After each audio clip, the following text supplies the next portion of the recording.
and where the line should be drawn for U.S. investment in China. Over the past few years, we've seen U.S. outbound investment into the PRC continually decline. According to research conducted by the Rodinium Group, direct U.S. investment dropped to $8.2 billion last year, which was a 20-year low. However, despite this slowdown in investment, more restrictions are being called for, especially on certain targeted sectors. Earlier this year, we had former U.S. Trade Ambassador Bob Lighthizer, who testified before this committee. And in his written remarks, he stated that, quote, Congress should take steps to severely curtail outbound American investment in China, particularly investment flowing in strategically important or dual-use sectors, unquote. And last month, as everyone knows, President Biden issued an executive order directing the Treasury Department to develop a system by which the government is notified of outbound investment in Chinese companies in select industries.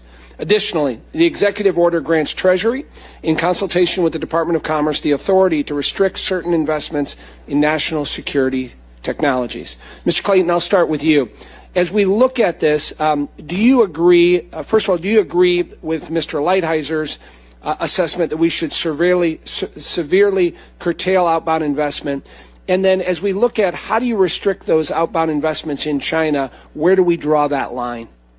So look, Bob is an expert more than I am in trade and where we should draw those lines. If we choose to draw those lines, if we choose to make that decision that we're going to restrict investment into certain companies, how do you do it? That's more in the area of what I know. And like I said previously, the executive order is one piece of that, but also direct investment through, whether it's indexation, other offerings, those types of things, you need to look at that. I believe that, for example, entities on the OFAC list, Wall Street responds very quickly if an entity is on there and it's prohibited investment to stop that type of investment. So it's doable. As the chairman noted, it should be done in a way that allows for, I would say, a non-abrupt withdrawal, but it is certainly a tool that's at your disposal and one that I think Wall Street will respond to.